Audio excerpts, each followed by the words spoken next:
احادیث نبوی سیدنا عبداللہ بن سلام رضی اللہ تعالیٰ عنہ سے مروی ہے، وہ کہتے ہیں ہم رسول اللہ صلی اللہ علیہ وآلہ وسلم کے ساتھ چل رہے تھے کہ آپ صلی اللہ علیہ وآلہ وسلم نے لوگوں کو یہ کہتے ہوئے سنا، اے اللہ کے رسول، کون سا عمل زیادہ فضیلت والا ہے؟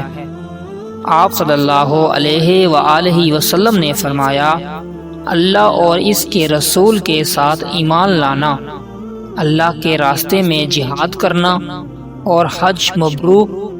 پھر وادی سے یہ آواز سنی گئی، کوئی کہہ رہا تھا، اشہد ان لا الہ الا اللہ وان محمدا رسول اللہ۔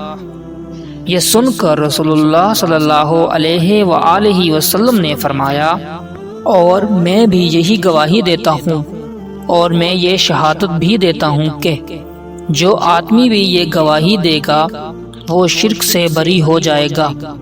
امام احمد کے بیٹے عبداللہ بن احمد نے کہا، میں نے یہ حدیث ہارون راوی سے براہ راست سنی ہے۔ مسند احمد حدیث نمبر 26۔